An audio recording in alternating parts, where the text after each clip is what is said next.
మన హీరోలు విచిత్రమైన పొజిషన్లో ఉన్నారు ఇప్పుడు. ముందు అనుకున్న సినిమా తర్వాత వస్తుంది, తర్వాత అనుకున్న సినిమా ముందు వస్తుంది, కానీ ముందు వచ్చిన సినిమానే తర్వాత సినిమాకు సాయం చేస్తుంది. సబ్ టైటిల్స్ లేని కొరియన్ సినిమా లాగా అసలు ఏం అర్థం కాలేదు కదా.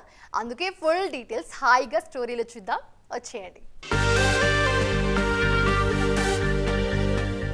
సంక్రాంతికి మనశంకర వరప్రసాద్ గారు చేసిన రచ్చ మరిచిపోవడం అంత ఈజీ కాదు. భోలాశంకర్ తర్వాత చిరు మార్కెట్ పైనే డౌట్ పడిన వాళ్లకు అదిరిపోయే ఆన్సర్ ఇచ్చింది ఈ సినిమా. ఏకంగా 350 కోట్లకు పైగా కలెక్ట్ చేసి బాస్ ఈజ్ ఆల్వేస్ బాస్ అని చూపించింది శంకర వరప్రసాద్ గారు.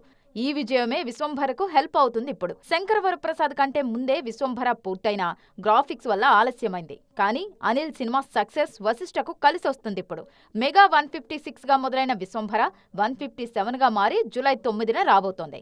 శర్వానంద్ ఇదే సిచ్యువేషన్ లో ఉన్నారు. ఇప్పుడు బైకర్ సినిమా ముందొస్తుందనుకున్న పండక్కి నారి నారి వచ్చి సైలెంట్ హిట్ కొట్టేసింది. డిసెంబర్ 6న రావాల్సిన బైకర్ రాకపోవడంతో సంక్రాంతికి నారి నారి వచ్చి హిట్ అయింది. ఇదే బైకర్ కు హెల్ప్ అవుతుంది. ఇప్పుడు పవన్ సినిమాల విషయంలోనూ ఇదే జరుగుతుంది. ఉస్తాద్ తర్వాత మొదలైన ఓజీ రావడం 300 కోట్లు కొట్టడం జరిగిపోయాయి.